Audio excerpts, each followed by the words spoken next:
So, I have something that I need to admit to you. Something I've been lying to myself about for maybe my entire adult life. And I need to come to terms with it. And I just need to get it off my chest. And just let it go. So, here it is. I'm fat. I mean, according to the authority of the fashion industry, I'm plus sized. You know, size 8, 10, and that's exactly what I am, a size 8. So I guess I'm plus sized, right? Yes, whatever you want to call it. I'm chubby, rolly, chunky, whatever, goddess sized. I see these runway models like Giselle and I get jealous because here she is on the arm of Tom Brady and they look all healthy and skinny together, and I'm just like, I'm never gonna have that. Tom Brady doesn't want me, he wants Giselle. And I'm never gonna look like her, so I just have to accept this and move on in all my chunky glory. So I really just wanted to say I'm sorry for leading you all on and thinking that I was this slender, belly dancing goddess. But it's not true, is it? Because my critics have been telling me this since I first allowed my pasty, clumpy body on stage for a show, and years later, I'm like, I get it now. So for all my pre-diabetic sins, I'm sorry. No, I'm not. Psych. So what I really should be apologizing for is being female. And I know it sounds feminist and but it really is true. Even for men, basically everybody suffers from disastrous ideals. And I'm sorry to say, it's predominantly men who set these ideals. Even for other men, sorry, if you're a guy and you're under 6 feet tall and you're over this weight or severely under this weight, not muscular, you probably understand. Because you're like, I don't fit the masculine ideal, fuck me. But I'm a female, so I really can't identify with the guys. But yes, as a female, I am subjugated, scrutinized, defined, and judged by male terms. So that's why women feel the need to hide their bodies, to apologize for the way they look. Oh, I didn't get my hair done, I'm sorry, I look like I'm a dumpster witch. But and then they like apologize like they don't employ a professional makeup artist, and it's okay. Men, like I said, suffer from these same ideals, but I really think it's women who kind of take the brunt of this awful cultural terror of body shaming and lifestyle shaming. So it's always been men for me. It's always been men criticizing me, at least to my face, and even behind my back. It was never women that were telling me how fucking rolly I was. It's always men that acknowledge my extra weight, or acknowledging that, oh, you have belly rolls. Hey, fun fact, I'm a belly dancer. They told me, you're too skinny for me, which is, it's confusing because like this guy was like, oh, I need to lose the extra weight. I didn't know I had extra weight. I was kind of surprised about that. But then you're like, oh, I'm too skinny for you. So it's like, I can't win. But that's okay, because like, you're not my type. You're a skis. So it's cool. But like, I've never asked a guy. I mean, these guys don't even know really how to spell my name, never mind who I am. But like, they've never been like, oh, hey, you look really cool. You know, it's always a critique, you know? I never asked these guys, hey, so I'm about to do a show, and I just want to make sure that, you know, I look all right. Does this costume flatter me? It's never happened. I never asked a guy, hey, do I look fat in this? Because, like, I don't give two shits. So when these confrontations happen, it's always like these guys whom I have no idea who they are. Like, I just happen upon this conversation and go, hey, this is my girlfriend, and you know this guy. Like, how do you know this cretin? But it's always my body or something about me. It's always up for debate. It's always up for discussion because you're too skinny for me, but your friend here, wow, she's luscious and she's got the big hips and the nice belly, but you need to put some weight on. It's like funny because I was just told not a month ago that I needed to lose weight. Whatever am I to do? Am I skinny? Am I fat? Who knows? Because these guys can't agree on it. Oh, and as for the women out there who are doing the fat shaming of other women or men, doesn't matter, please kindly go shag a rabid unicorn, because you're perpetuating the idea. Firstly, you're perpetuating the idea that fat women are a problem instead of taking the red pill and realizing that another person's weight doesn't even matter in my life.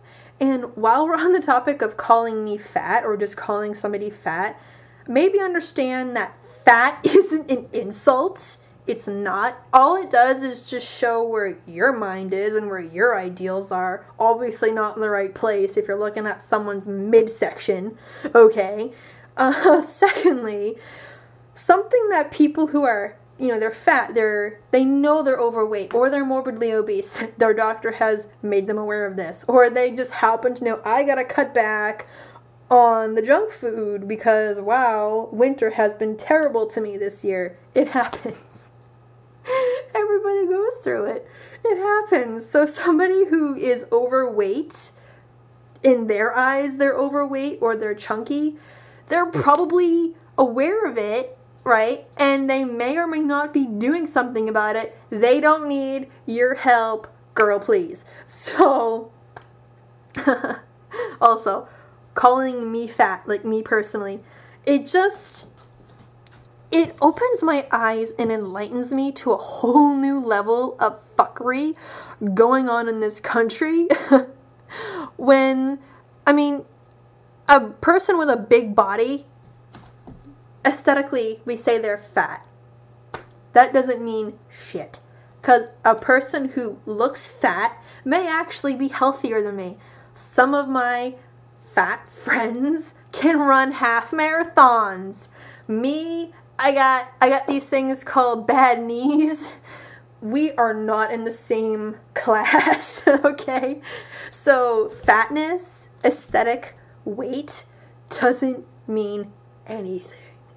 Please recognize this. So for people who have aesthetically healthy bodies, or maybe we are actually with our diets and our exercises, we are healthy people. So we've got probably healthy looking bodies, I'm guessing. Some people are different. So healthy bodies are still labeled negatively. So now people like me, we'll just use me as an example, limited sugar intake, they exercise, healthy BMIs, we're still scrutinized. And as a matter of interest, we're not being scrutinized and fat shamed by bodybuilders and runway models. We're being scrutinized and bullied or picked at by people who may be smaller than us, but maybe their diets are piss poor. I don't mean to food shame anyone, but someone like me, and even my fat friends or my chubby friends, who consciously are trying to eat green, whole foods, exercise more, be aware of what we're putting in our bodies, we're being fat shamed, not only by big men, the image of Peter Griffin with a no fat chicks t-shirt, ironic, but we're being picked on by skinny girls and young women who ate brownies and french fries when we were in high school. Not kidding. The irony writes itself. It's laughable. I don't care. So I don't care for celebrity culture, but I am so thankful for women like Adele and Tess Holliday, formerly known as Tess Munster. She's a model, and Kelly Clarkson, because she's chubby, apparently. I wasn't aware of this. They're openly not giving a fuck about who's picking on them, but they're also openly calling people out on their bullshit. So Tess Holliday, she's a size 22. She does not promote a healthy lifestyle, contrary to what some of her critics are crying about. She's promoting a not healthy lifestyle.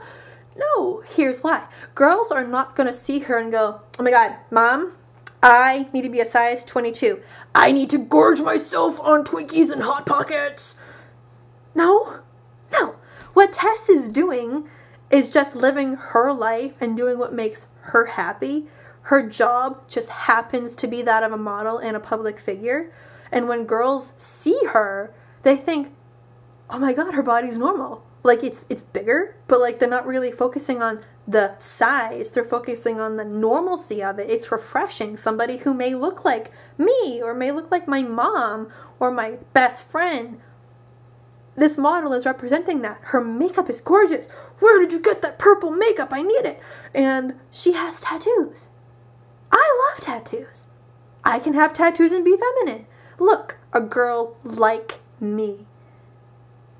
That's what Tess is doing. Suddenly you've got a growing number of girls who are becoming more conscious about the fact that their body is theirs. They shouldn't hide it for everyone else's sake or hate themselves and try and diet it away, or worse. 11 years later after high school, I cannot believe some of the things I heard my female classmates say in high school. These are girls who have athletic bodies, have skinny bodies, the body that apparently we're all supposed to want. You know, and they're disgusted with their bodies. I heard them say many times, I'm so fat, I need to go on a diet. And they're just like disgusted by themselves. And at the same time, they're looking at my friends who maybe have bigger waists than them, or bigger boobs than them, or bigger arms than them, and they're disgusted. They're disgusted by my friends. Nobody wants to see that. Tuck that in. You got some problems. Like, we collectively as growing women in this country and men have some problems when a D cup offends you because get it out of my face. Who doesn't want a D cup in their face? Okay. We gotta get our priorities straight. So now, fast forward, as a 27-year-old adult, now I have health problems. I've had these health problems all of my life. They just didn't blossom until I was in high school and in my early 20s. So this disease that I have has prompted me to really try to promote healthy organic diets and to get other people to just switch out their foods. And it's because this disease I have, this gastrointestinal disease that I have, not only does it kill people, but like, let's be just a little less morbid about it. The reason why people have this disease and the reason why it's increasing is because the quality of our food. Our food is sickeningly disgusting. You know, people in other countries, even other developed countries, do not have the problems we have, and yet we're worried about aesthetics. You know, we've got an oversaturation of GMO food products in this country, so it baffles me, since losing over 20 pounds after becoming ill, I lost a lot of weight, wasn't trying new, it happens.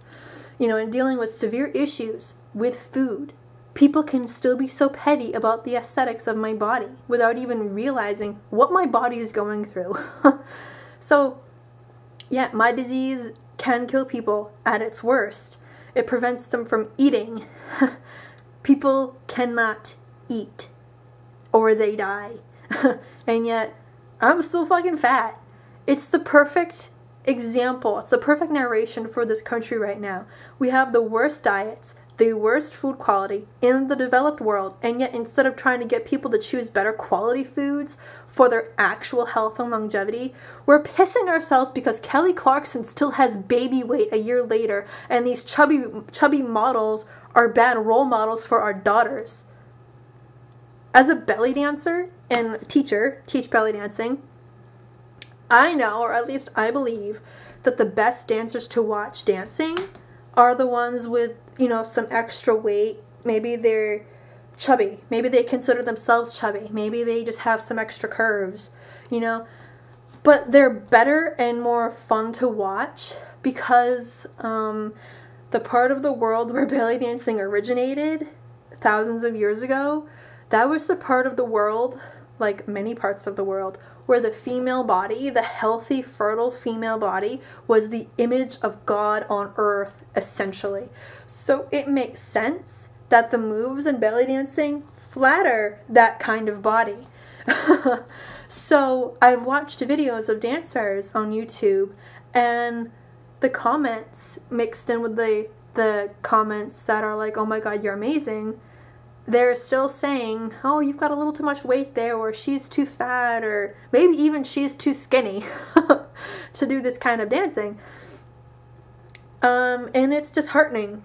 And one of the first experiences I personally had with cyberbullying was a photo of me at a dress rehearsal for a show I was doing. I was halfway through losing all my illness weight, so I was feeling awful internally. While losing this weight I didn't want to lose, and I have a picture of me, and I don't look fat, but apparently I did to some people, and it's disheartening that that's where we've come, and that's where we're going if we don't try to change anything. And here I am a few weeks ago trying to teach belly dancing demos to, there's hundreds of people at this event that I was at. Nobody wanted to dance. The women didn't want to dance, even though nobody was going to be looking at them and we're going to be in a private space. And I heard what they were saying, and I'm not guessing what they were saying. I heard what they were saying, and they were saying that they thought they were too chubby, they wouldn't look good dancing because of it, they wouldn't be good at it. And it was all about they wanted to hide their bodies instead of not caring what other people think. So, obesity, it may be a health issue, a major health issue in this country, but bullying is not going to cure it. The people criticizing chubby celebrities, and even just everyday people who they find offensive in just the way they look, like, oh my God, you're chubby, you're fat, you're too skinny. They're doing it not because they're really truly concerned with how this person looks. So, I'm really concerned for your health. Have you seen a doctor? You've been gaining a lot of weight lately. They don't care. They don't honestly care what this person is doing. All they see is a person they can criticize. They're doing this, they're fat shaming, they're skinny shaming, they're whatever you want to call it, not because they care or they're concerned. They're doing it because they feel insignificant about themselves and need a high horse to complain from, like some sadistic little Napoleon. The people calling me and my friends fat or telling us we don't look good in those clothes, we look bad belly dancing, you shouldn't be belly dancing, you shouldn't be doing this, they're not trying to help us. They don't feel bad for us. They don't care about us. So why should we care about them and what they say? Being an internet tough guy and a mean girl and taunting young people into depression, self-mutilation, and suicide while you hide behind your computer screen makes you evil. The reason why I piss people off isn't necessarily what I'm saying or doing, it's that I have the confidence to say or do anything so loudly without giving it to my critics.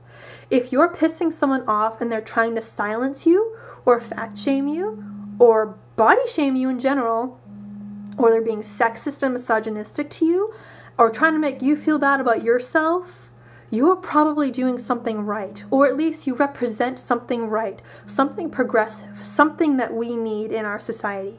And lastly, and very important, strong men and women both, are the ones who are supporting each other. They're encouraging each other. They really care for each other. The weak ones are the ones who are doing the shaming and the bullying and the nitpicking, and they're the ones who are trying to undo the good things.